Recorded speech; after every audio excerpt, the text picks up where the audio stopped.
Mingalaba, for any Burmese language speakers tuning in today, we wanted to let you know that our Better Burma mission has launched 3 Burmese language podcasts: Myanmar Revolutionary Tales, Dark Era of Burma, and Myanmar Peace, Women, and Security. These programs can be found on our website as well as on any of your preferred podcast platforms. We invite you to take a listen. But for now, let's get on with this episode.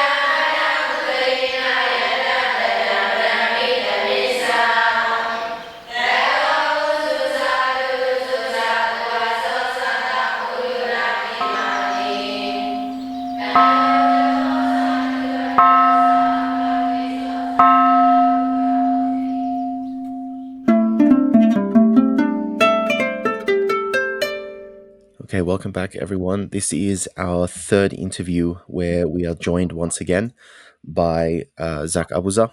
And today we're going to be looking at a number of different topics. We're going to be jumping around a little bit, covering the state of the conflict, the state of the national unity government, the state of the economy, and anything else that happens to come up in our meandering discussion, which whichever direction it goes in is going to prove to be fruitful and insightful. So for those who have not listened to the first 2 episodes, Zach, would you like to introduce yourself? My name is Zach Abuza, and I am a professor at the National War College in the United States, where I specialize in Southeast Asian security and politics. I've been covering insurgencies and peace processes and political violence for 30 years. Okay, thank you. So on that topic of insurgency and political violence, we're going to kick off on a somewhat controversial topic, but an extremely important topic, and that is war crimes. And controversially enough, the war crimes specifically that are being committed and that are being alleged to be committed by the pro-democracy forces in Myanmar. Now, we know of a number of cases where enemies that have been captured, soldiers that have been captured, have been mistreated by PDF, have been executed by PDF, PDF being the cover term for many of the resistance, combat resistance groups. We also recently have a video that came out of a teacher who was accused of being an informant for the military in Tamil, who was also killed by PDF based on allegations of collusion. What can you say of the state of war crimes being committed by pro-democracy forces? Is it a rampant problem? How does it compare to the military's crimes? What perspective can we take on this?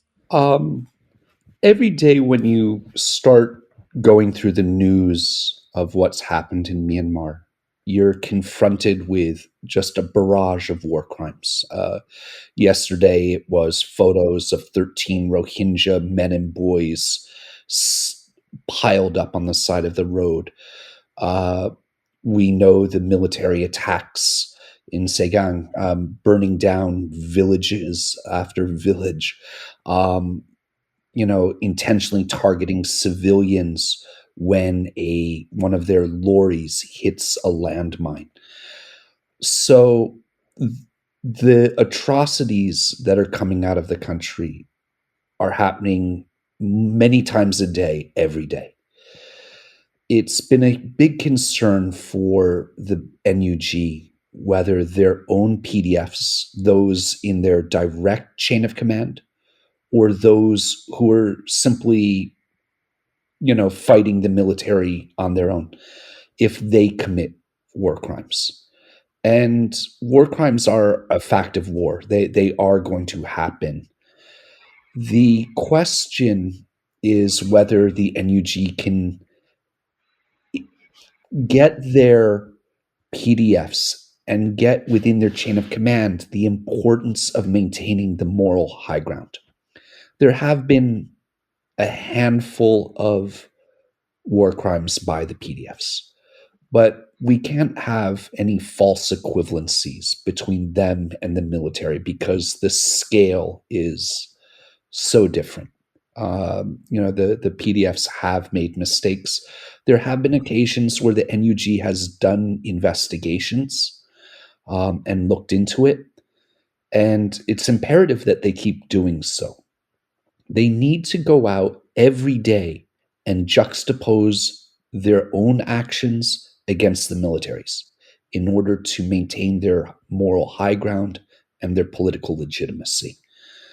You just cannot stoop to the level of the Sitat and what they are doing every day. Mm. And I take the point that you're making, which is it's a horrific reality that war does not exist without war crimes. It's one would presume the stress and the extremity of being in combat situations, knowing that mortars could fall at any time, knowing that an ambush could happen at any time, drives people to act in unacceptable ways, and also that the scale is incomparable. Like absolutely, we would never say that the PDF have shot up churches and schools and hospitals and things that the military do on a regular basis. But I wonder, there is an expression that is going around on Burmese social media, which loosely translates to "now it's our turn," and this sense of the oppression that happened, not just since the coup of 1962, but in fact the military was already acting in bad faith, and certain Burmese governments were acting in bad faith towards minorities prior to the 62 coup d'etat. So for some of these people, it's been well over half a century of oppression, and the mentality that seems to circulate in some groups is, well, fair's fair. Now that we're fighting and now that we have the upper hand, it's not wrong for us to do it because it's still a microcosm of what it is that you've been doing to us. What would you comment on that particular line of reasoning? I think the most important thing I would push back on or say to them is that it creates a very bad precedent. The PDFs are not going to militarily defeat the army. The army simply has too many men, too many resources. It has state sponsors in Russia and China and even India. What the PDFs need to do is hollow out the military, slowly wear it down through a war of attrition. They want to encourage defections, desertions, and if they mistreat prisoners of war, they're certainly not going to get the defections that they're hoping for.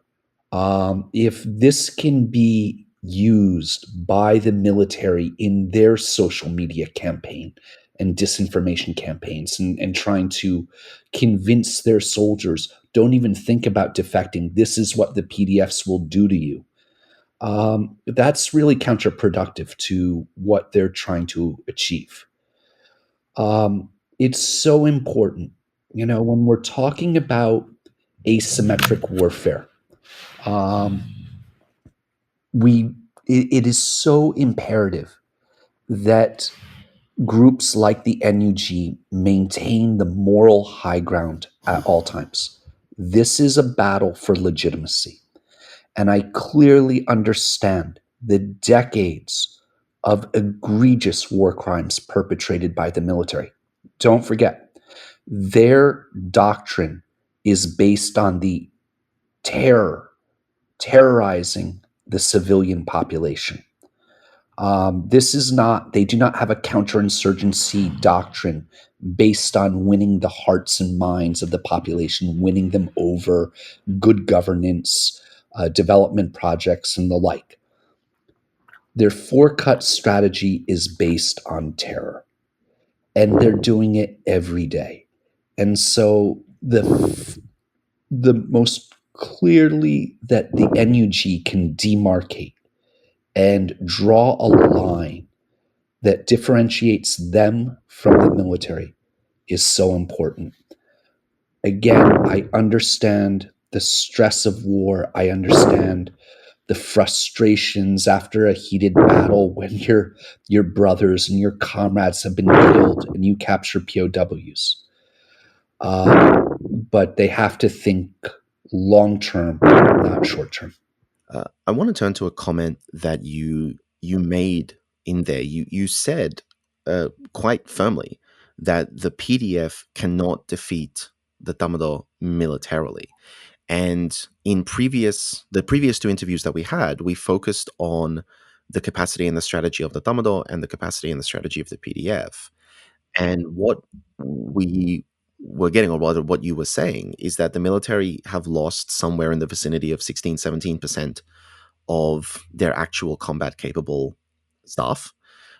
Defections are high, and a leading cause of that, perhaps more so than casualties, but that the PDF can readily shore up their numbers. Their actual total combined forces compare quite favorably to one another. It's the helicopters and the artillery and the tanks that the military have in advantage. But as you yourself pointed out, the replacement parts for helicopters are scarce. The jet fuel is scarce. The ammunition for artillery is apparently dwindling. So, with all that in mind, why exactly is it that you say that the PDF cannot win this in conventional military terms? I just don't see them being able to defeat the military in a force-on-force campaign and march into Naypyidaw and take over. I just don't see that. What I have always thought the path to victory for the NUG is that they hollow out the military. They're fighting on so many different fronts that they logistically can no longer fight. They don't have the manpower. They don't control the roads effectively. They can't move forces from one front to another, that they simply wear away. They're depleted because of casualties. I can't think of a military out there whose leadership is as callous and willing to use their troops as just cannon fodder the way the Burmese military is. It's their callous disregard for their own casualties is going to undermine them in the long run. My belief is the way the NUG wins is that you get enough colonels and one-star generals who are actually in charge of running this war,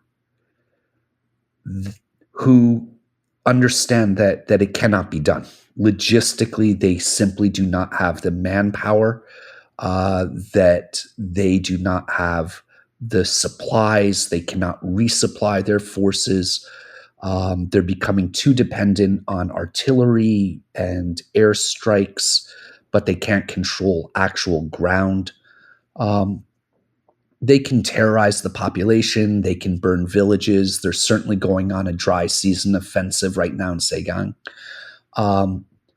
But at the end of the day, you get that kind of mid-management of the military who realize that this cannot be won and that the military leadership has led them to a defeat. And if they are going to salvage the military's place in the economy, in politics, or even society, you get those generals who are trying to find a negotiated settlement with the NUG. And that's kind of how this ends. So I know this is an impossible question to answer, but I'm curious. Do you have any sense of what that tipping point is because the guys you're talking about, colonels and one-star generals, those are quite high up. Like, we've seen defections of lieutenants, of captains, even occasionally something around the level of a major, but defections of generals, that's not really something that, to my knowledge, we're seeing. We might be a while off from that. So what are the losses, or what is the logistic defeat that would trigger people of that level, the general staff, starting to say, you know what, I'm actually better off with the PDF, even though my own military will put a bounty on my head the moment I do it? Right. So maybe I wasn't clear enough. Let me try to explain. What would cause the tipping point?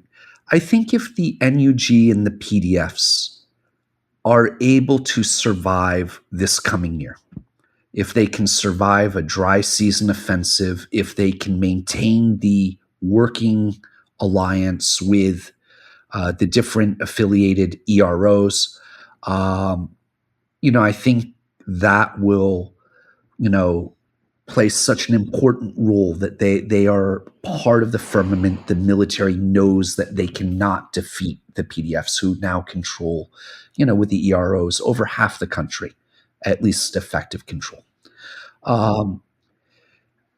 Meanwhile, the economy will continue to tank. The economy collapsed 18% in 2021. Inflation is soaring in Myanmar. The economy is hard hit. Exports other than oil and gas are down. The government is having trouble raising revenue. The two military-owned conglomerates are in such duress they haven't paid their dividends now for 2 years. So we know they're cash strapped. Foreign investment really is not coming into the country in significant amounts. It's still, unfortunately, going in. So I think there you will get a small group of kind of junior generals and some colonels who are in charge of this war, actually executing this war, who come to the determination that it cannot be won, and decide to cut their losses and save themselves. I'm not sure exactly when it happens. Obviously, and we've talked about this before, the number of defections across the military is still quite low. And it's quite low because of what the military has done to make it very difficult and very costly to defect. The military lives on bases. Entire families live in cantonments.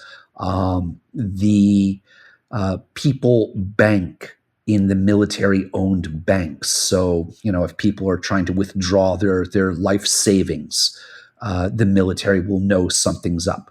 They use their cell phones from Mitel or Mitel. So the military is tracking their movements. They are tracking their communications. They live in their own little media bubble, shut off from the rest of society. So the military really has been able to prevent defections en masse. It's happened, and sometimes we've seen entire units defect. But still, the number of defections is disappointing. They're important. I think we should be encouraging them. I think the international community should be providing greater financial assistance to encourage this, and to support the media and social media operations to encourage those defections, but still small numbers. But I come back to this idea that the military is not likely to be defeated, but it will be hollowed out to the point that it is no longer an effective fighting force. Because one of the lessons that I've learned, like, obviously I've never been in a military context, but when you play even strategy games, there's a hard lesson that you learn early on, which is consistently making advantageous moves is not sufficient. You actually have to have a pathway to a victory. You have to have an idea of how that victory is going to look, and you need to know what steps are going to get you to that specific victory. A series of individually good looking decisions does not magically confer victory. And that's sort of how I've looked at the conflict. The military has a lot of advantages. They've taken a lot of very bold steps, and some of them have led to strategic upper hand for them in certain areas. But what I keep coming back to is this question: does the military have a pathway to a victory scenario? And I can't for the life of me see how they could possibly succeed in this conflict. The military does have a path to victory, or they think they do. I'm not sure I completely agree with it, and it's not that complicated. First is to continue to do what they're doing on the ground, uh, terrorizing the population, trying to convince them not to support the NUG and the PDFs. So far, that hasn't worked, and it's obviously frustrating to them. For over 40 years, they have been able to terrorize the population into submission. And this is the first time that the population across the country has, defied the military. The second thing that they intend to do is to hold elections next August. Now, these are going to be shambolic elections, but they will probably be enough for some members of the international community. Obviously, China and Russia and India will kind of sign off on them, but even some members of ASEAN are going to likely sign off and say, good enough. Japan and South Korea may sign off on them and say, okay, time to get back to business. I'm absolutely terrified of this, that the military is going to be able to hold elections and enough of the international community will kind of look at it and say, all right, they're no longer a military dictatorship. Let's get back to trade and investing. The third path to victory for the military is to go after the NUG's center of gravity. And that center of gravity is the NUG's relationship with the different EROs. That is their strength. There's never been such coordination between an ethnic, Burman-led organization like the NUG. It's still preponderantly Burman, and the different EROs. Is it perfect? No, but never before have you had such close coordination. And the military knows that. And they are trying, and you can say they're not doing a very good job at this, but they're constantly still having peace talks. They're flying up different commanders from EROs to Tatmadaw for these peace talks. They're trying to peel one group away, trying to bribe them, give them autonomy agreements, revenue sharing. So far, they haven't been able to do this that effectively, but I would get people to pay attention to what happened recently with the ceasefire with the Arakan army. Now, the Arakan army never has joined with the NUG. There's not a formal alliance. But the NUG certainly benefited from the hostilities in Rakhine between the military and the Arakan army. It was a new front for the military. They had to deploy 40,000 troops there. It was costly. They had to deploy air assets there. And those are all finite resources. And so when you have the ceasefire, even if it's a very tenuous one, it allows the military to once again redeploy forces to move their air assets to other regions. And then they can kind of put pressure on the Arakan army to stop arming some of the PDFs in Sagaing. And that starts to create mistrust and unhappiness within the NUG leadership, right? They thought, oh, we really thought the Arakan army was with us, a new front. Nope, they're acting in their own narrow self-interest. And the military knows that, given amount of time, they can go back to divide and conquer. That, these groups will tire of fighting and they can kind of go in to one group at a time and start to cut deals. And so that's the military's path to victory. It's a 3-step process, but they think they can wait this out. And, the sad thing is, it's not a crazy path to victory. They really think that they can kind of use their troops as cannon fodder. They don't care about casualties. They think they will continue to get economic and military support from China, from India, from Russia. They're hopeful that ASEAN will remain feckless and divided. And they're hoping that the historical mistrust between the Burman population and the ethnic resistance organizations starts to manifest and break apart that alliance.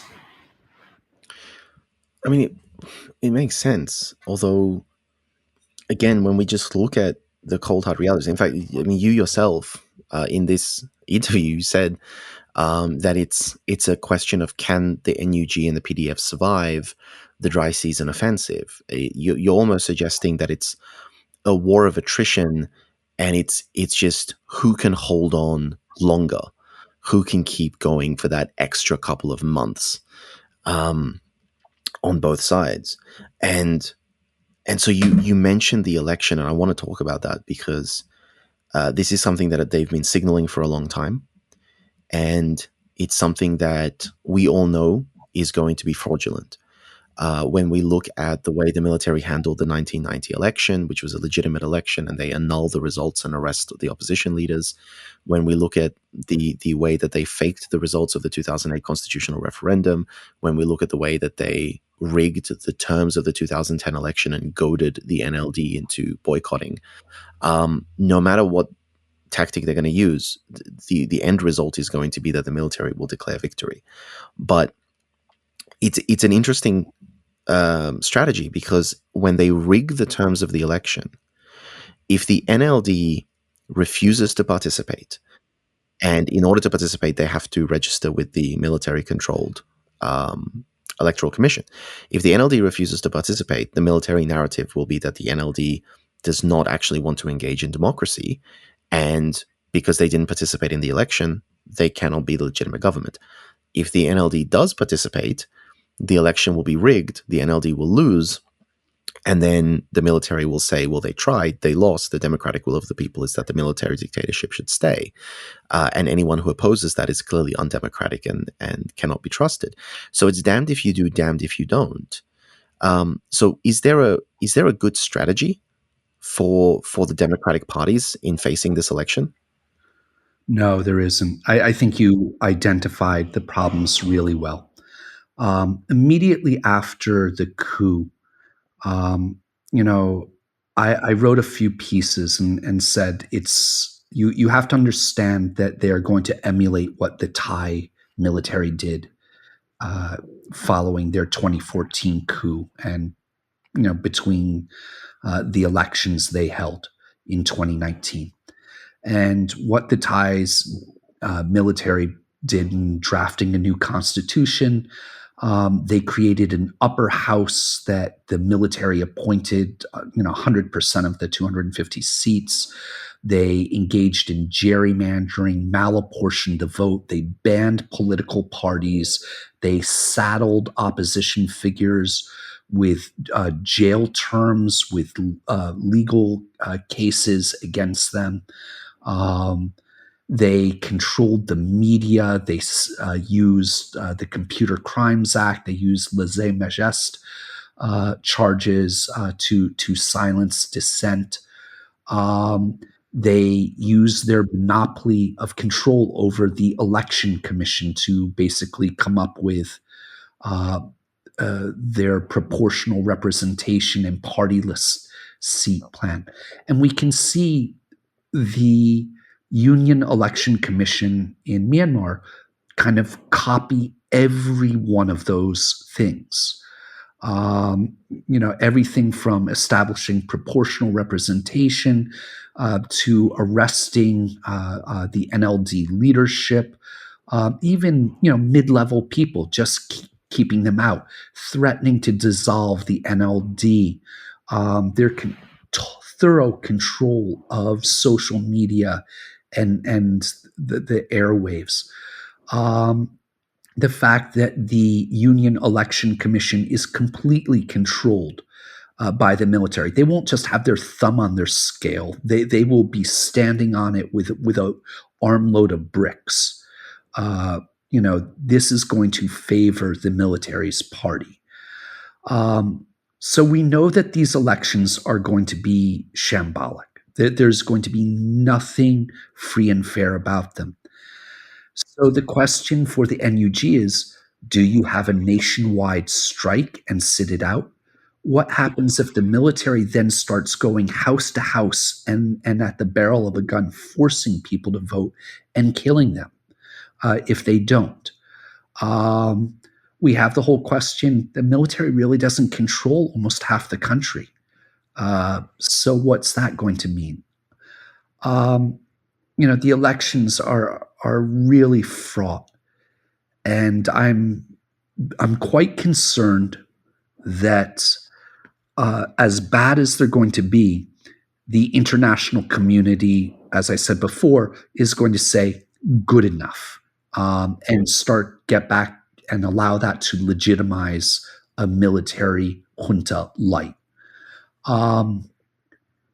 What's so important, and probably the best thing we can do right now, is to have countries like the United States, Australia, Japan, and in particular, the ASEAN states come out and unequivocally state, we will not recognize the results of a shambolic election.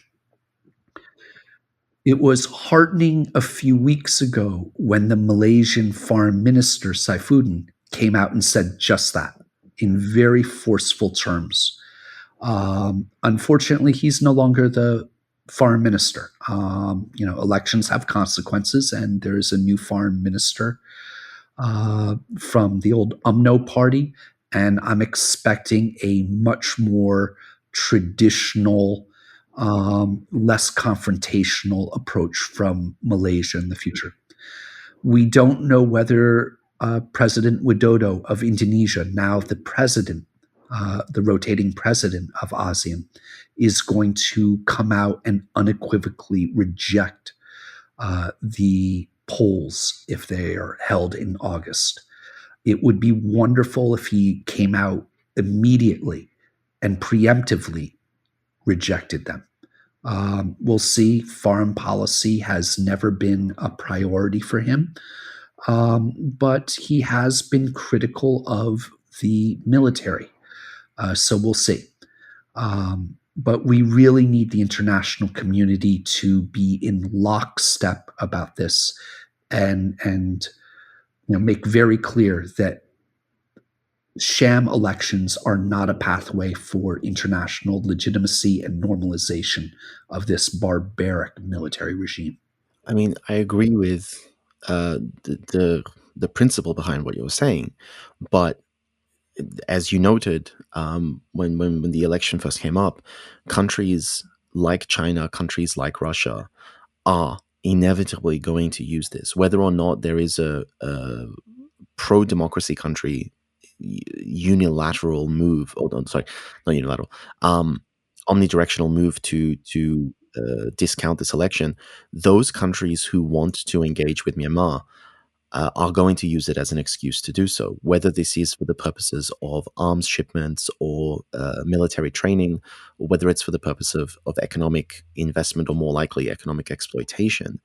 They're going to do it. If anything, an argument will inevitably be made that if other countries do not recognize the legitimacy of the election and they refuse to engage with Myanmar, this gives bad faith actors and dictatorial countries a monopoly over the economic and political and strategic opportunities that Myanmar represents.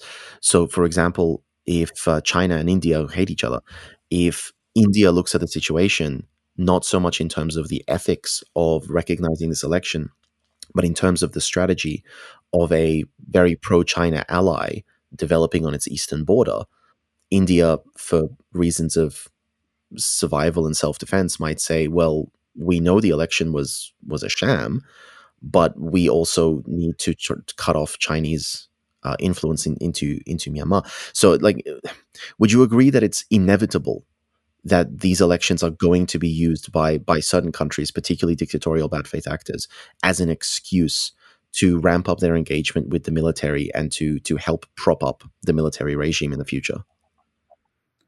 Yes, I completely agree with that. And I would take it further and say there are countries that aren't even bad faith actors that really should be more responsible and more critical, like South Korea, like Japan, who will probably uh, uh, uh, begin to allow those elections to normalize a post-military regime, even if it's the generals simply taking off their uniforms.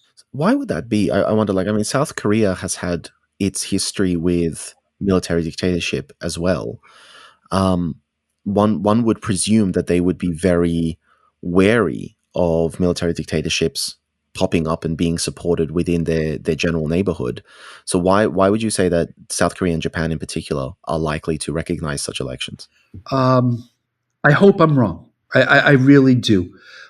South Korea, as you mentioned, came out of a military dictatorship from 1961 until 1988. Um, so this is their democratic transition is within living memory, and of all the countries that really should know better and be more supportive of a people's movement against a brutal military dictatorship, it's the South Koreans. The problem is the dominance of the large conglomerates, the Chaebol, and their investments in Southeast Asia in general and Myanmar in particular. Um, this has been an important place for investment for them, and I think they want to get back to making money. Um, Japan is another frustrating case, and the Japanese founded the Tatmadaw. They created the Burmese military before the country was founded, and they just have this attachment to it. They believe that they have influence over it. That they trained Aung San, and it still permeates their thinking to this day. Ever since the coup, the US government has not been able to get the Japanese to support sanctions. Japan was slow to come out and condemn the junta. They had a real wait and see attitude that hopefully the demonstrations, the civil disobedient movement will pass and kind of we can get back and do business. Toyota wants to expand their manufacturing there.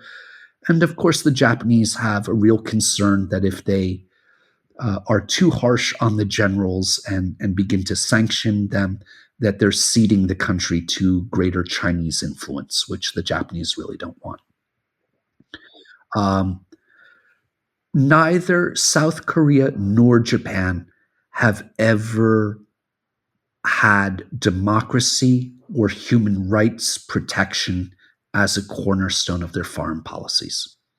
And it really shows in the case of Myanmar. I have argued to the Japanese that, look, there are really two things you care about in Myanmar, and that is you want political stability and you want sound economic stewardship. And this junta gives you neither. They are waging a multi-front war against their population. They do not control half the country. There is instability. There's violence, political violence in Yangon and other cities. And look at what they have done to the economy. They have absolutely tanked it. And I've tried to make the case to the Japanese that everything you want, the junta is undermining. And so you really need to revisit your policy. So we'll see. The Japanese are slow to change their policies, and they don't like to have to reverse them when their policies have failed. I mean, that sounds pretty familiar. But then, so this puts us in an awkward position.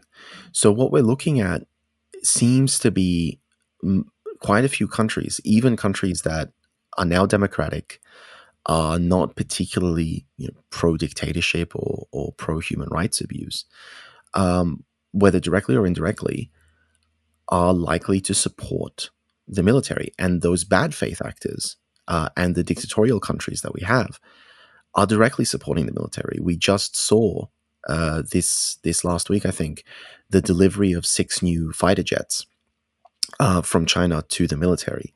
We've seen consistently huge supplies of whether it's armaments or whether it's spare parts, whether it's just material in general from Russia.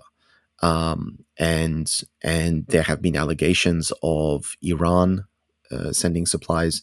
The jet fuel, as I think you've pointed out in the past, is coming across the border from India.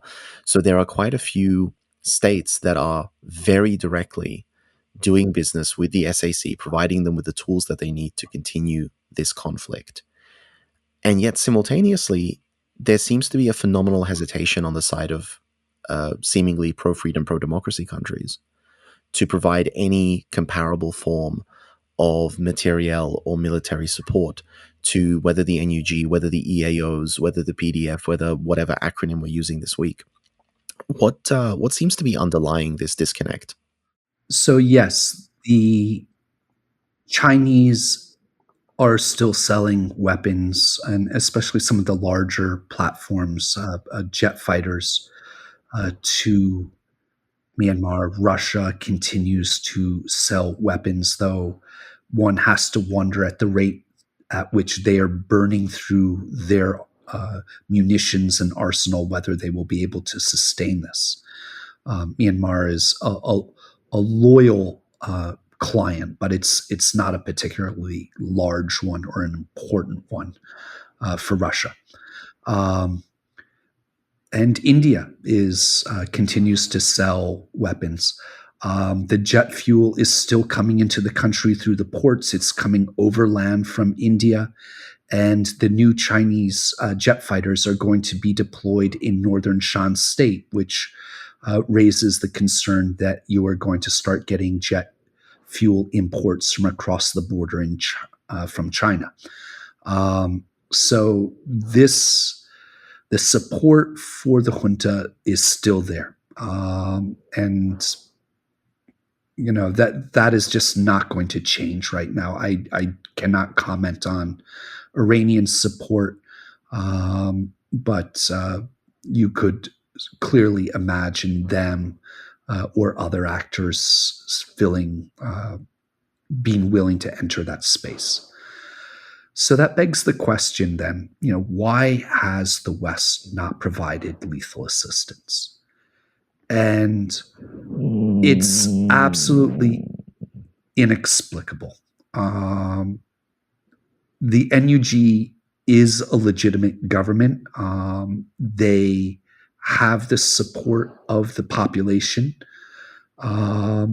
They provide the only path forward for a country in terms of establishing a democratic federal system that has the potential. I'm not saying it's going to be easy, but has the potential to bring a durable peace to this country that has been at war with itself since its independence in 1948. So I can make a very clear and compelling argument why the NUG should receive lethal assistance. But I can also give you all the reasons why it's not going to happen. And I'm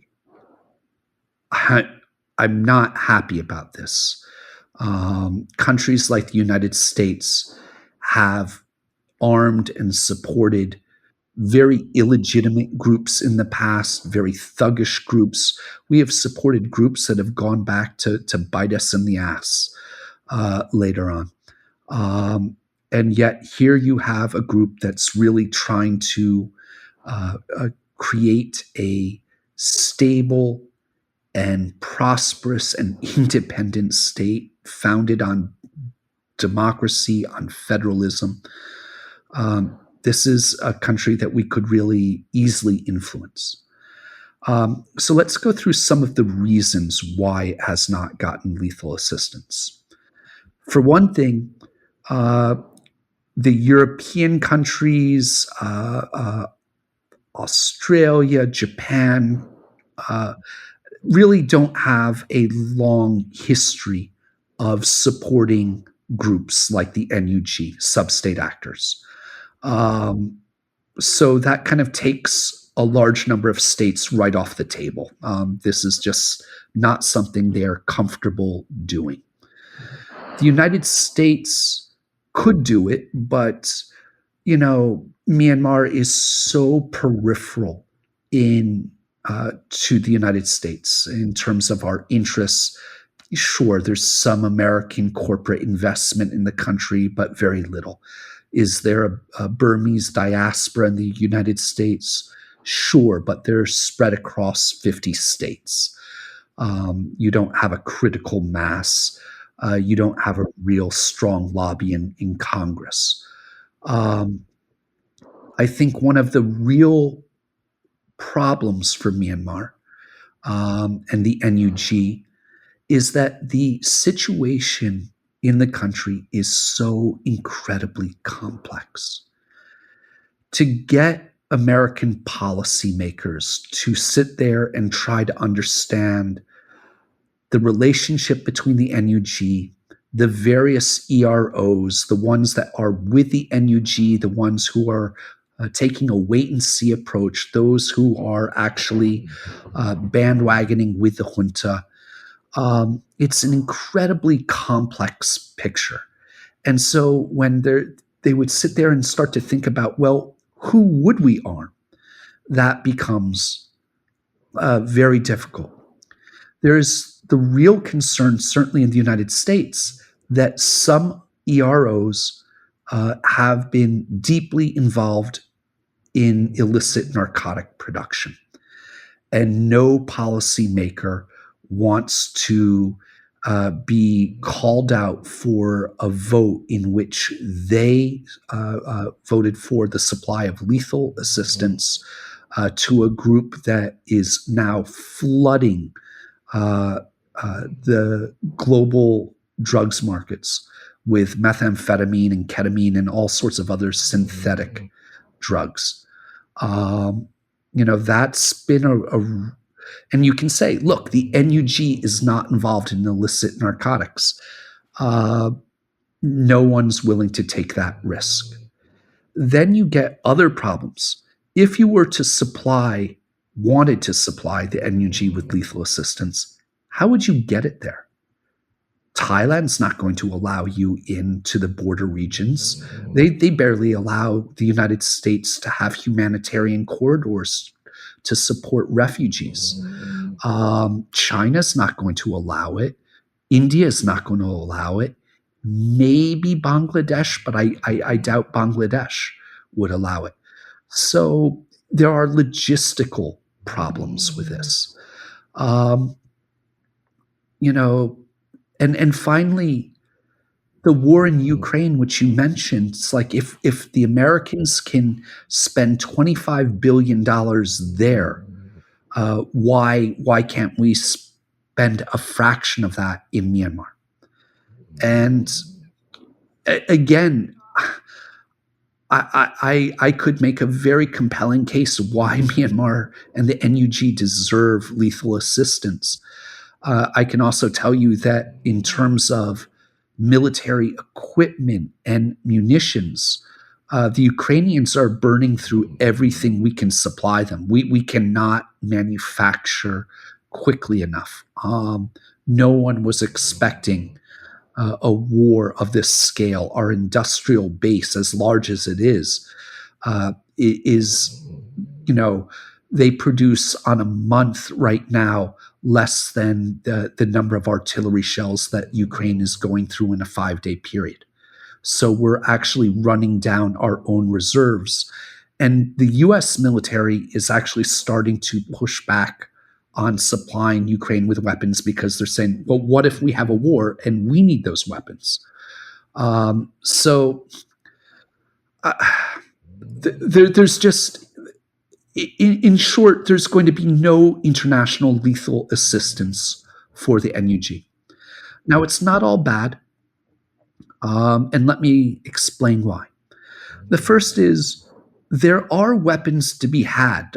There are black markets, in fact, very large black markets for arms due to the long history of insurgency, poor governance, illicit narcotics. So the NUG is able to purchase weapons.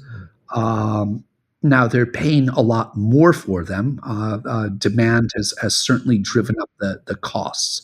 So the NUG's limited finances are not going as far as they used to.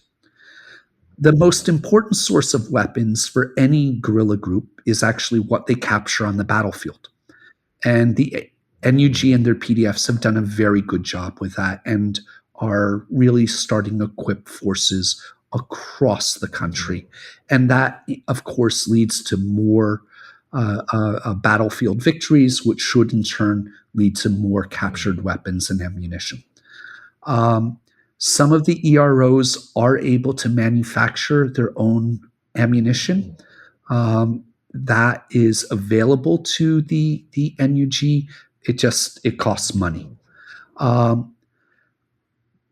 So I don't think it's an international weapons problem. I think it's more of a resource and financial problem, that war is just really costly. You know, the NUG can raise $40 million in bond sales and or through the sale of properties owned by the military in these preemptive auctions. But $40 million doesn't go very far when you're trying to arm 50,000 men to take on the military.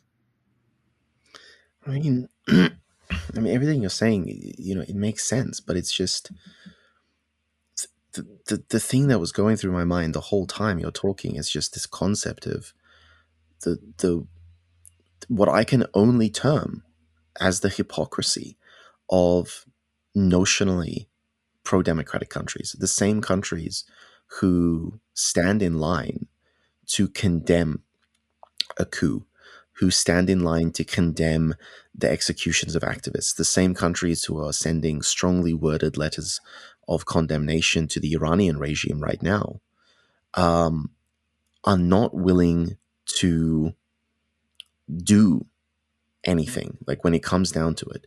And yet those countries whose policy is don't complain about my human rights abuses and I won't complain about yours, they're actually willing to put materiel on the table.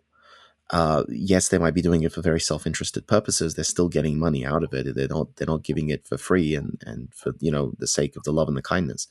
But you talk about the crimes, that the drug trade that the PDF is associated with. That just reminded me of when the United States was supporting the Contras in Nicaragua, and they once again, it was the same thing. The Contras were moving cocaine, and so it became politically infeasible to support them. And yet Reagan and Oliver North still conspired to sell weapons illegally to Iran to raise funds to continue supporting the Contras, because they believed, for whatever reason, that supporting the Contras against the I think it was the Sandinistas, was the right thing to do. So it proves that there are those cases where even when political will turns against what a government is doing to support one side in a foreign conflict, you do occasionally have characters who are willing to stand up and say,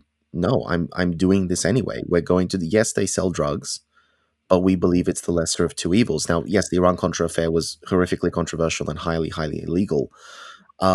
But it just goes to that point of, there have been these times in history where Western nations have said, "We're doing this because we're doing this, and I don't care if it's not politically popular to do it." And now in the 21st century, it just seems to be, well, we're not comfortable with it. We don't really know who they are. There are allegations of misconduct. There are allegations of drug trafficking. And it's like, does that stack up to an attack helicopter leveling a primary school? Are these two things even remotely comparable? Both are bad, but there are levels of bad. And it seems like they're equivocating and saying, well, if one side is a little bit bad, then the other side can commit literal genocide, and it's still just bad guys versus bad guys, so we better not touch it. Like, what is it? Is it just this fear of getting your hands dirty at all? Like, are they waiting for a perfect white knight that they can stand behind, or what's going on here? The hypocrisy is real. You've identified it, and I cannot disagree with it. Again, I would come back to interests.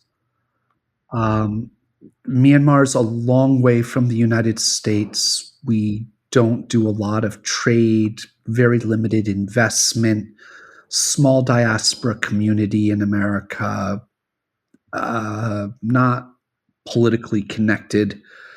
They don't have great supporters within Congress, champions for the cause. I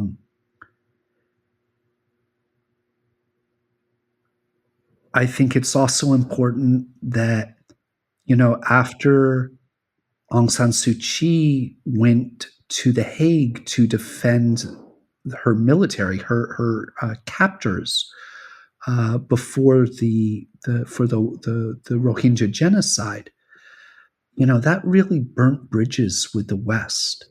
And right now, even with all the different court cases against her, and absolute kangaroo court stuff, and baseless charges, boy, in the West, you don't even hear her name.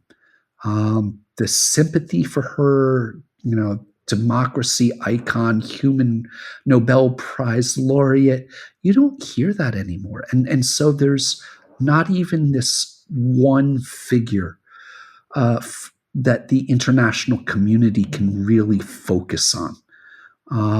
And karma's a bitch. And that has really proven disastrous for the international community. No one's going to come out and say, let's do this for Suu Kyi. She's under arrest against the barbaric military. The point you were making, though, that the authoritarian regimes will come to the aid of Myanmar is exactly right. Birds of a feather flock together. They all have a vested interest in the continuation of a fellow authoritarian's hold on power.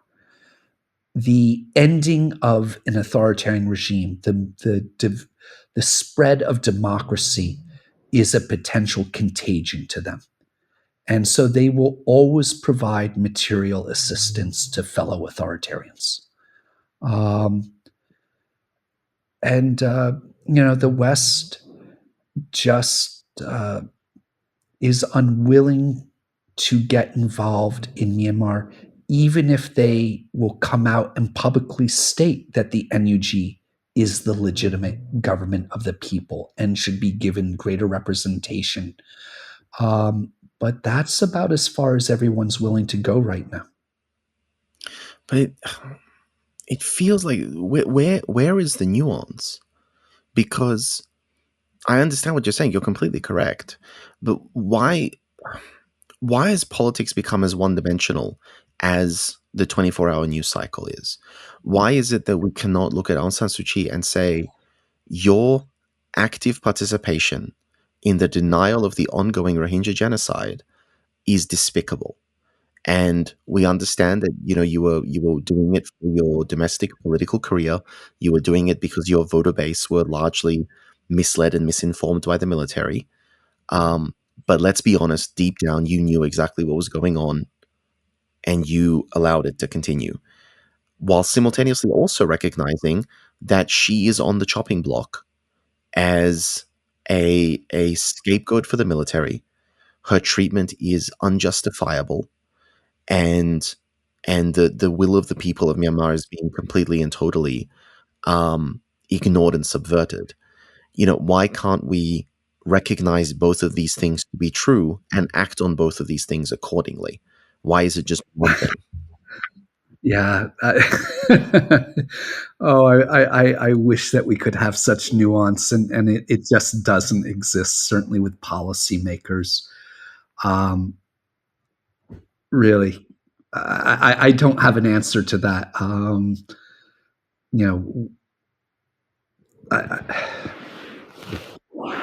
Boy, it's so unfortunate in this case because without Suu Kyi, she's the only person that policymakers in Europe or the United States or Australia could readily identify. And not having that unifying force, that one person who could command, that charismatic figure that can command international attention and respect, has been really devastating for the NUG. It's the power of symbols is just, this is not relevant to anything. It's just a fascinating thing. Having a symbol is great as a centralizing, unifying force, something to rally around. But it's a double-edged sword, because the more you invest in your symbols, the easier it is to undermine a movement by tarnishing those symbols or by removing those symbols. And it pains me if what you're telling me is that it is not just a symptom of our society and of the media cycle, but that this is an endemic mentality among the people who actually make and implement government policies, that they too are more interested in symbols and slogans than in carefully considered strategy and the potential impacts of their action, or in this case, inaction. Because we would really expect better of the people who hold lives in their hands than we expect of the average punter watching the 6 o'clock news. But increasingly, it seems that we can't expect better. And it's too bad that we need these one individuals that we can kind of glob onto, because we really need to be focusing on building up institutions, not these individuals, because the individuals will always let you down at some point. You know, for all that she did, there the NLD certainly did not uh, have a good transition of leadership to a new generation. They did not empower a new generation of leaders that they really needed. Um, so that's a problem, and uh, certainly in America we get much too close to an individual and the personalization of policy. Mm, absolutely. And I think what you're pointing out there, I think it continues. I think it's pervasive within the national unity government now as well. Transition of power is not really culturally present. There's a very strong sentiment, and I'm not sure whether it was you who mentioned this in a previous interview. The culture of sacrifice that Myanmar culture, Myanmar political culture, revere the idea that those who protested in 1988 and those who suffered, those who were targeted, those who were imprisoned and tortured, they deserve respect. But more than respect, they deserve positions of leadership. And the sad reality is that what what worked in 1988 does not necessarily work in 2022. And we need to make way for other people, different thinking, different approaches, different styles, um, and people who are not sort of in the political ivory tower. As strange as it might be to talk about the NUG in those terms, considering the conflict, but it is a problem that a lot of people complain about. So, what can we talk like transitioning to the NUG now that we're looking at about 2 years almost post conflict or post coup? What is the state of the NUG as a functioning government? What has it done, and what does it still need to do? Um, I give the NUG pretty high marks for what they've been able to do. Not all their ministries. There have been differences, but let me start with the fact that they stood this up and they got buy-in from the public. That every day, I can kind of flip through Twitter in the morning and see civil disobedience movements from Kachin State down to Mun State to Rakhine. Every day, people are out there supporting the NUG, believing that it is the legitimate government. That's the most important thing. The second thing is they have formed this alliance with various ethnic resistance organizations, and they have presented a roadmap to a durable political future for the country based on democracy and federalism, power sharing with the different ethnic groups. So now I can be very critical that the actual constitution or getting to a constitutional convention is a long way off. I think they're really making a mistake in not expediting the drafting of such documents. The NUG's Ministry of Finance has done a phenomenal job in fundraising for this revolution. They have been creative. They have been tech savvy. They have used technology to issue crypto bonds. They have been fun and playful in the auctioning off of military-owned properties or illegally appropriated properties.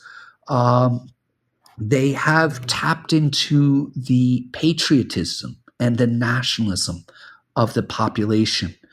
The bonds pay zero yield. So people are not buying those bonds for an investment. It is a patriotic responsibility. People are paying money that they will not they might not ever get repaid, but they're doing it as a sign of the NUG's legitimacy.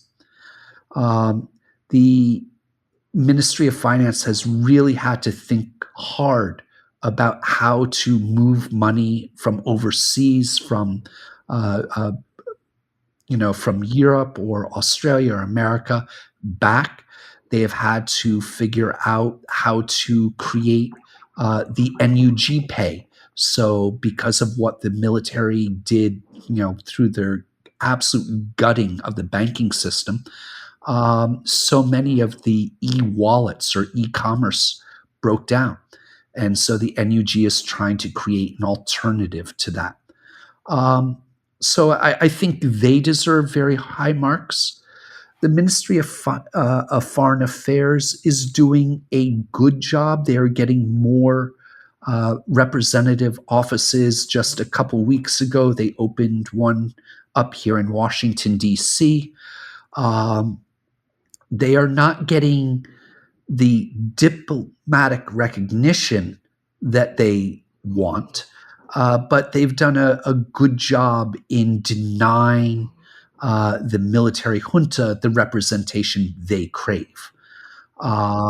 They've done a pretty good job at communicating uh, uh, to the international community, quietly lobbying, being on the sidelines of the US ASEAN summit.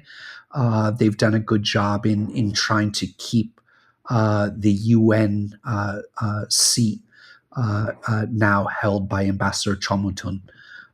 So they are doing a lot with limited resources.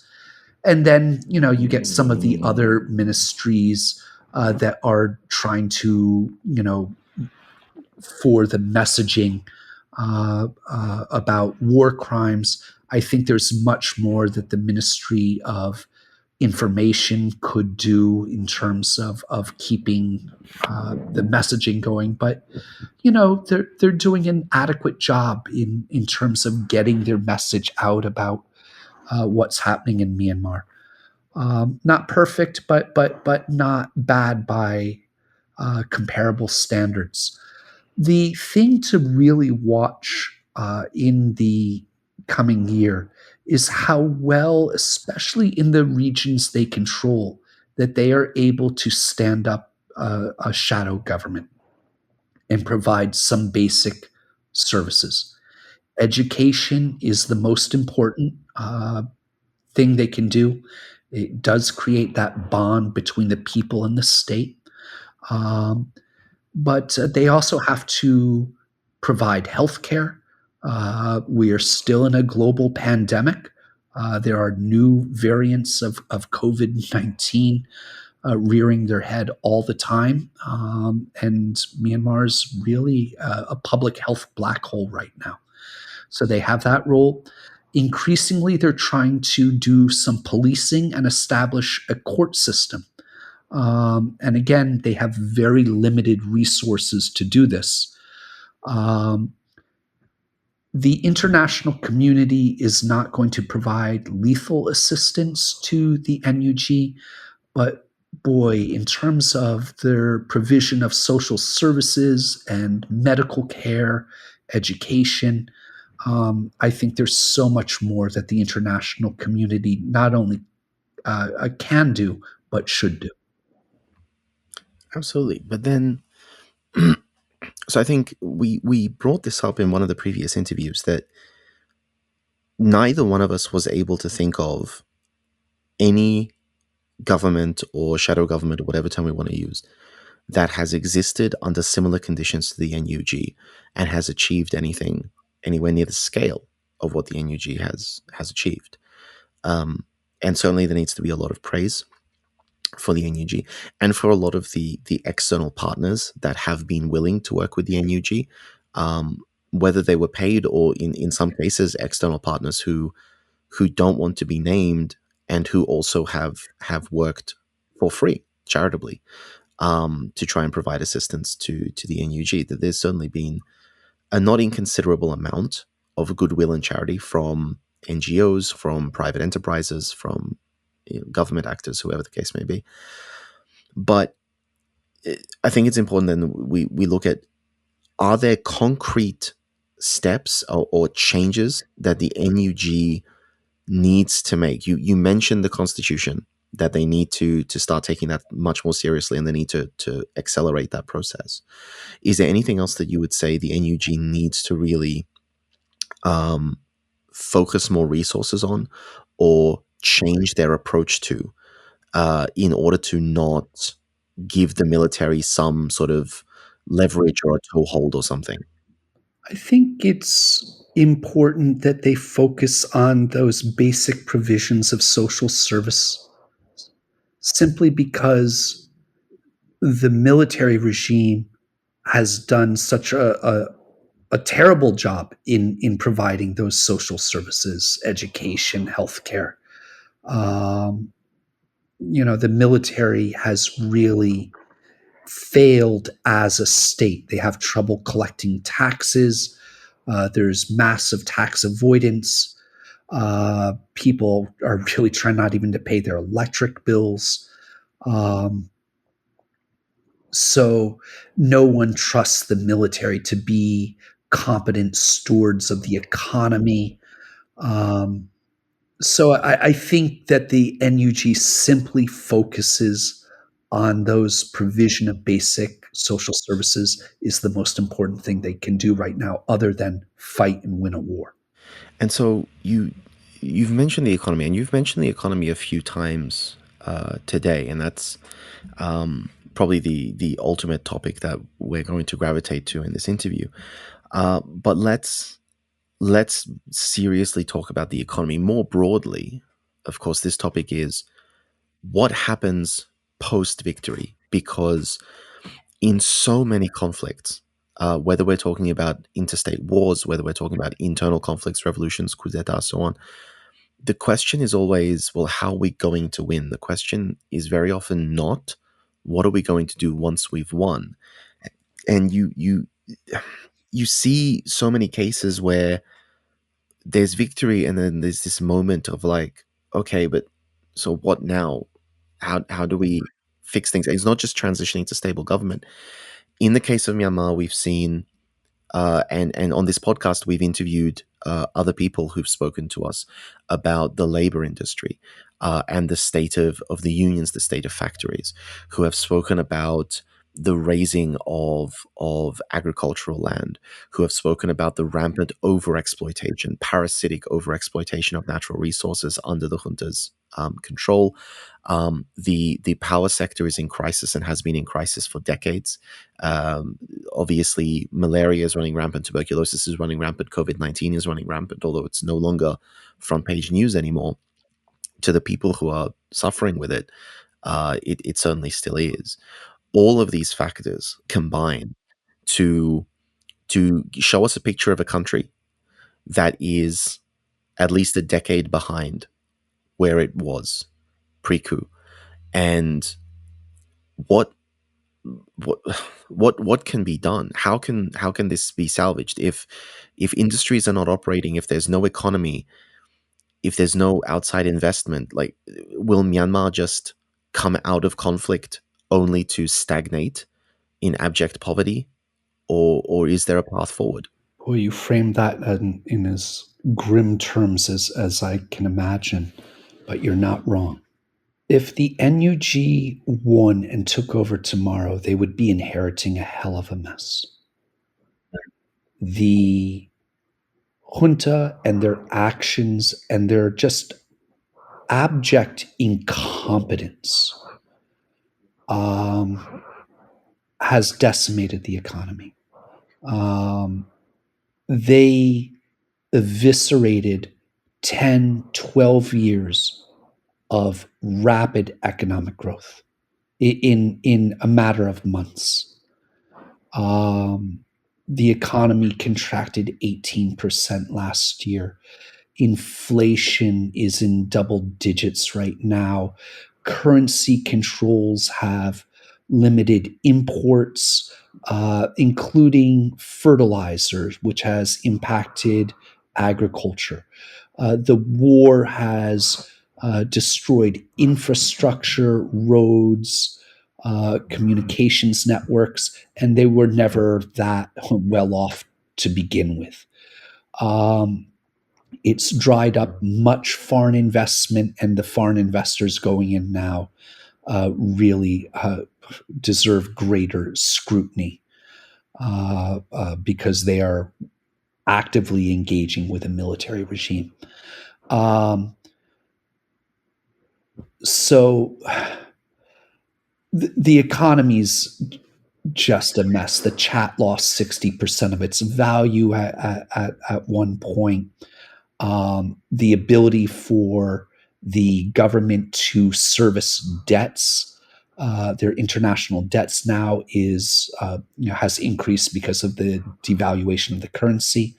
And don't forget, just this fall, the Financial Action Task Force put Myanmar on their blacklist for money laundering.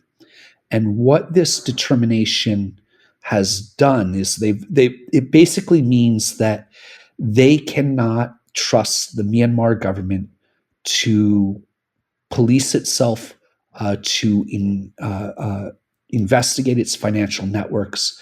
And what they're really saying is that the economy of Myanmar is a criminal enterprise. The government is a criminal enterprise that cannot control the vast amount of illicit money in the country.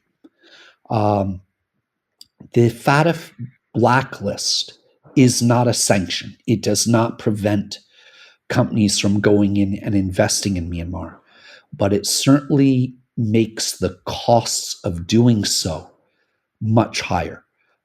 They will have to report every financial transaction they do. They will have to make sure, and their compliance officers will have to ensure that whoever they're doing business with are not engaged in money laundering. So it simply raises the transaction costs for businesses, and many are not going to want to be there. And certainly the reputational costs of being in a FATF blacklisted state. The only other two are North Korea and Iran. So it's not great company to be in. So, the economy is really in bad shape. And, it's still largely an agrarian economy. And, agricultural yields are down, exports are down. And I think sometimes we forget that, farmers are always living just on the edge of being able to sustain themselves. Their subsistence is always just so in doubt.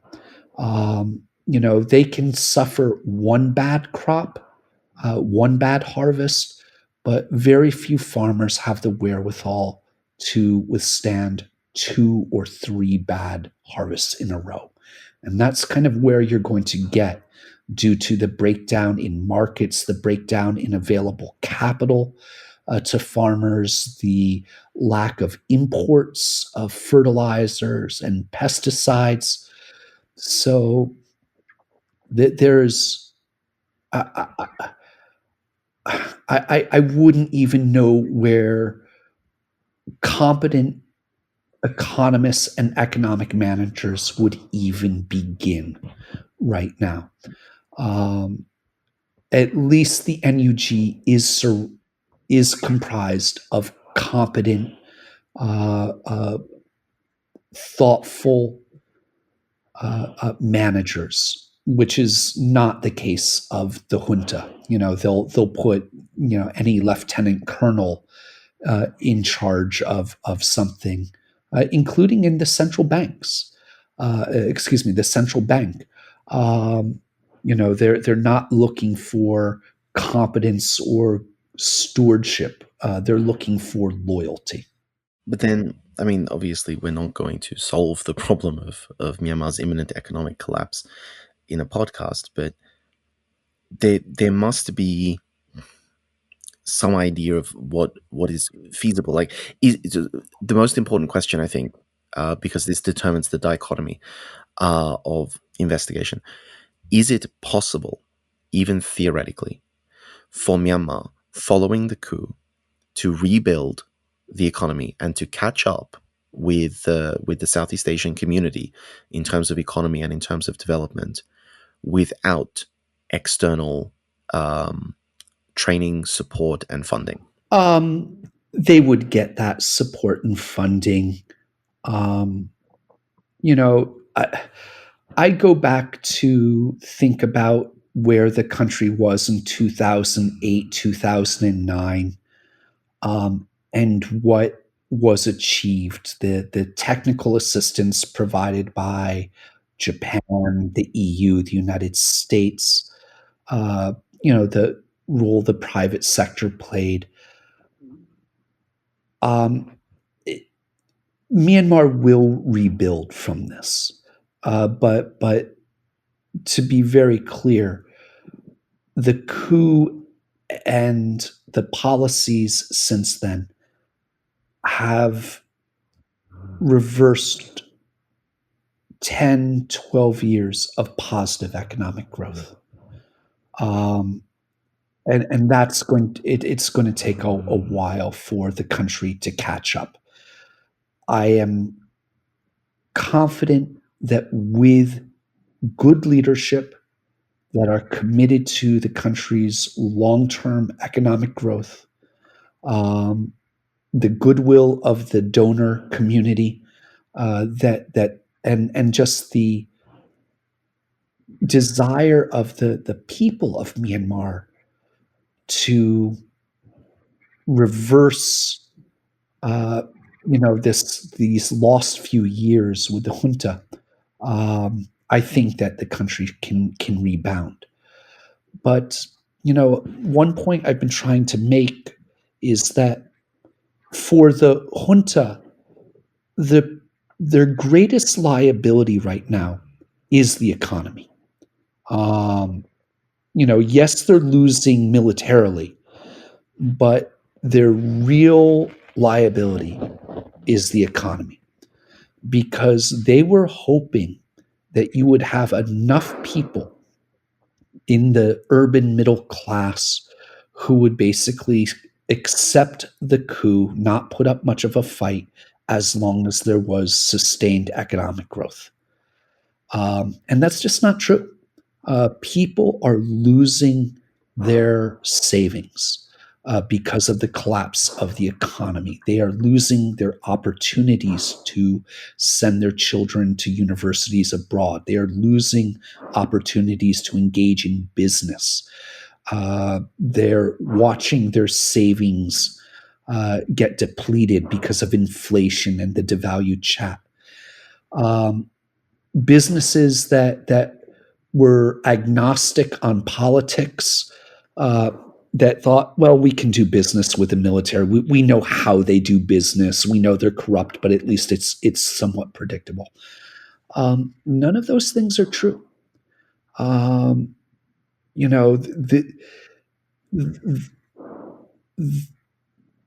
It's the military has to be very concerned that people they assumed would accept the coup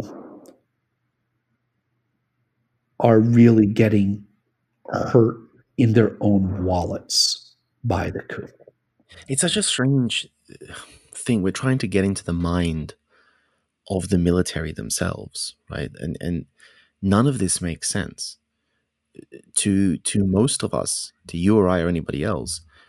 Much of what has transpired, not everything, but much of what has transpired was reasonably evident. I did not believe, even Sunday, I went to bed on Sunday, the 31st of January 2021, confident that the new parliament was going to be sworn in. Obviously, I was following the events, but I was confident it was going to happen because I knew that the military controls key ministries. I knew that the military has complete autonomy. I knew that the military is free of oversight. I knew that the military controls MEC and MEHL and therefore basically monopolizes the entire economy for their own benefit. And I knew that the military was able to get away with a genocide without attracting any negative flack because they were able to throw a puppet civilian government to the international community's lions and watch Aung San Suu Kyi try to walk that tightrope while most people in the West didn't even know who Min Aung Hlaing is. And the idea of throwing all of that out of the window just so that Min Aung Hlaing could sit on the throne and pretend to be president was so outlandish and so absurd that it never occurred to me that they could seriously be that stupid. And I know a lot of people, intelligent people, who thought the same way, and we were all proven horrifically wrong, catastrophically wrong in such a short space of time. Anthony Davis wrote an article in the first week of the coup when he said, "We are unlikely to see the bloodshed that was associated with the 1988 and the saffron revolutions because the military has become more media savvy." And I also believed that the military were not going to give the international community the excuse of murdering civilians. And I was catastrophically wrong. So when we talk about trying to get into the mentality of the military, it's such a difficult thing to do because they don't seem to act rationally. They don't seem to understand that their actions are not going to be accepted by people, that the people are not going to lie down and take this, because when you're starving, well, you may as well fight because you're going to die of starvation or you're going to die being shot. But one of these might secure a slightly better future for your children. So I don't know. I've gone on a bit of tangent there, but it is there any chance that the military is actually going to really wake up and understand the genuine situation they find themselves in, or are they still living in a deluded bubble and are unpredictable? Yeah, they certainly do live in a bubble, and a literal bubble in their fortress capital, that is so shut off from the rest of the country. Um, their actions really were irrational to so many of us. And as you described, they had control of three key ministries. They controlled their budget. They controlled their promotions and appointment. They had full autonomy. They got away with a genocide. They have these two conglomerates that dominate the economy. I mean, they had 25% of parliament, and yet that wasn't enough for them. They really felt threatened. Whether the NLD was getting close to 75%. We know that in 2019, 2020, the NLD was trying to amend the Constitution in a number of different votes. And they never got there. But certainly after the November 2020 elections, they were getting a lot closer. And that made the military nervous. When they made the decision to stage the coup, they were basing it on several assumptions. And I would make the case that many of those assumptions were flawed. But they assumed that the population would demonstrate for a couple days, maybe a couple weeks, but would come to terms and accept it. They were never expecting a multi-year civil disobedience movement. They never predicted that the NUG would stand up, or that they would be able to raise these 500 or so PDFs around the country who would actually fight and do okay and control territory.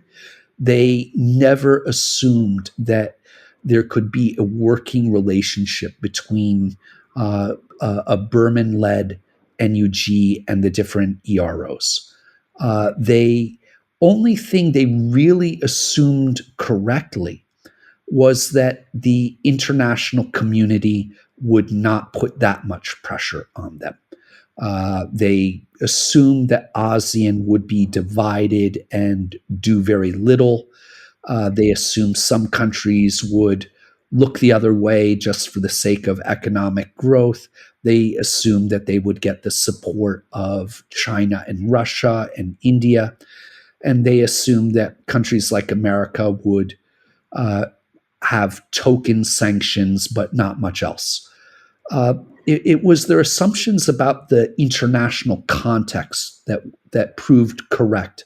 But boy, they got every other assumption fundamentally wrong. They assumed that they would be stewards of the economy. They never predicted that they would run it into the ground the way they did. So why did they make so many flawed assumptions? And it comes back to the bubble that these Min Aung Hlaing, Suu Kyi are surrounded by sycophants who tell them what they want to hear, not the truth. They are living in a fact-free environment.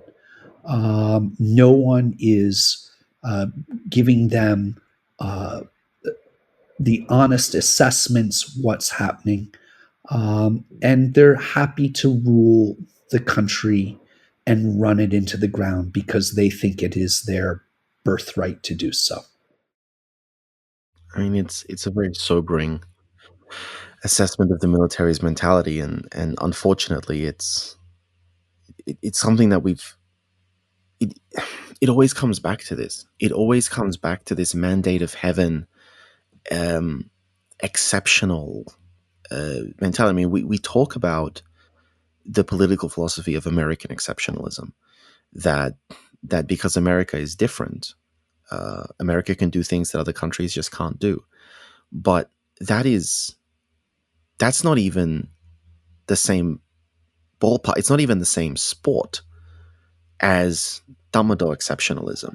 This idea that by the grace of divine providence, they and they alone defend the country, and they alone can make decisions for the country. And they have almost this childish rage and sense of offense that anyone would dare to question or challenge the authority that evidently was bestowed upon them by a higher power. There's this petulant hatred of anyone who questions them because they are in charge, because they've always been in charge and they're always meant to be in charge. It's difficult to try to rationalize and understand people who operate like this, because in order to maintain this worldview, they necessarily have to be divorced from reality, and they have to be divorced from concerns over the health of the economy and the welfare of the people and the sustainability of what it is they're doing in the country, because that would mean that there are concerns that are greater than the preservation of their own privileged status. Every time we have a conversation, it just seems to boil down to this fundamental concept that they're in power because they're in power, and they will continue to fight for it because they feel entitled to it. So is there any hope that they're actually going to walk away from power? Is there any hope for them to not try to go down in a blaze of gunfire and destroy as much of the country as they can in the process? Is there any hope for not a peaceful resolution, because we're too far for that, but at the very least for the high command to reach a point where they say, you know what, we'll quietly go into exile in China and Russia, and we'll walk away as long as you guarantee us amnesty? Like, can we hope for that to happen? So let me go back to the point I was making before. Min Aung Hlaing is not going to gracefully bow out. I could see him really try to pursue this election strategy, and other hardline, even more hardline generals like So Win kind of say, "You're nuts. Why would we ever go back to anything democratic? We need direct military control. We're not going to adopt the Thai model." I could see kind of an internal putsch that, where someone like Min Aung Hlaing is put out to pasture, and the guys who say we've been too soft. What we really need to do is show the PDFs what we're made of, and really unleash their forces and the brutality on population, if that's even possible. But I have no doubt that there are a bunch of absolutely psychotic hardline generals that think Min Aung Hlaing has been too soft on the opposition, that things have gone too far, and the NUG is gaining too much strength. I could imagine an absolute orgy of violence after that happening, and things getting much worse before that kind of small hardline cabal falls. That's one scenario. But I would go back to the point I was making before of kind of those junior generals, the colonels who are in charge of running this war, basically saying this is absolutely unwinnable, and seeking some negotiated settlement to preserve their ill-gotten gains, to try to preserve some of the military's privileged position in politics, in society, the economy, though they certainly don't deserve it. So I wish there was a clear pathway to getting Min Aung Hlaing to retire to China, and just I'm not seeing it yet.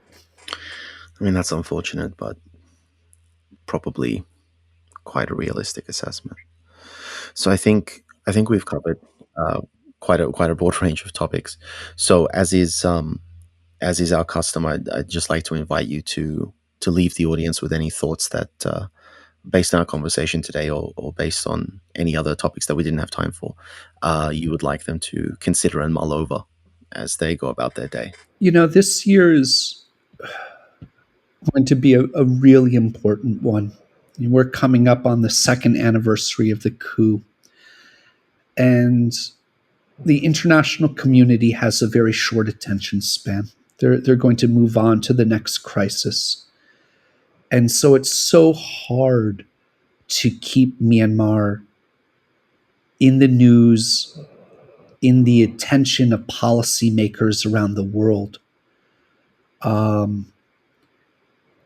After the execution of Ko Jimmy and the other 3 activists, there was just no response other than, verbal condemnation, no new rounds of sanctions. And I really worry that the international community is starting to drop the ball and pay less attention to Myanmar. As I said earlier, I'm very concerned that as fraudulent as elections next summer may be, that it will be good enough for many countries, and they will begin to normalize this regime. It's going to be hard for the NUG to continue to maintain their level of support from the people within the country, from the diaspora community around the world, especially if we head into a global recession. That will impact their resources. So, we're in for a critically important year coming up. We'll see whether Indonesia rises to the challenge and is going to lead ASEAN more effectively than Cambodia did. I certainly hope so. But it's very important that the NUG remain focused, that they really start to put together their constitutional convention to continue to hold that alliance together, knowing that the military is going to try to peel off the EROs one by one. So there are huge challenges coming up this year.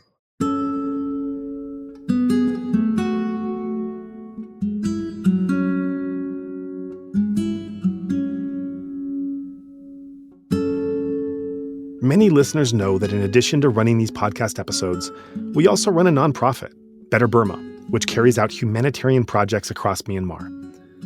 While we regularly post about current needs and proposals from groups on the ground, we also handle emergency requests, often in matters that are quite literally life or death. When those urgent requests come in, we have no time to conduct targeted fundraisers, as these funds are often needed within hours. So please consider helping us to maintain this emergency fund. We want to stress that literally any amount you can give allows us to respond more flexibly and effectively when disaster strikes. If you would like to join in our mission to support those in Myanmar who are being impacted by the military coup, we welcome your contribution in any form, currency, or transfer method. Your donation will go on to support a wide range of humanitarian and media missions, aiding those local communities who need it most. Donations are directed to such causes as the Civil Disobedience Movement, CDM, families of deceased victims, internally displaced person IDP camps, food for impoverished communities, military defection campaigns, undercover journalists, refugee camps, monasteries and nunneries, education initiatives, the purchasing of protective equipment and medical supplies, COVID relief, and more. We also make sure that our donation fund supports a diverse range of religious and ethnic groups across the country. We invite you to visit our website to learn more about past projects, as well as upcoming needs. You can give a general donation or earmark your contribution to a specific activity or project you would like to support, perhaps even something you heard about in this very episode. All of this humanitarian work is carried out by our nonprofit mission, Better Burma. Any donation you give on our Insight Myanmar website is directed towards this fund. Alternatively, you can also visit the Better Burma website, betterburma.org, and donate directly there. In either case, your donation goes to the same cause in both websites except credit card. You can also give via PayPal by going to paypal.me/betterburma. Additionally, we can take donations through Patreon, Venmo, GoFundMe, and Cash App. Simply search Better Burma on each platform and you'll find our account. You can also visit either website for specific links to these respective accounts or email us at info@betterburma.org.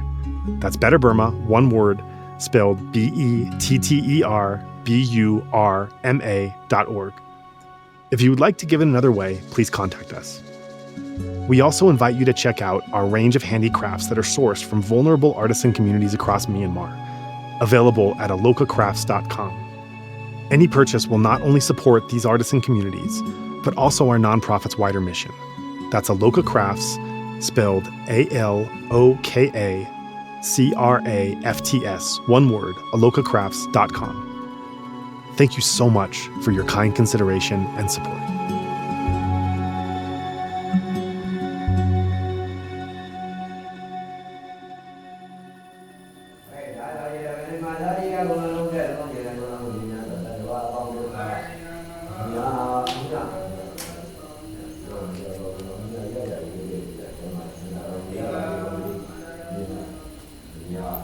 Yeah.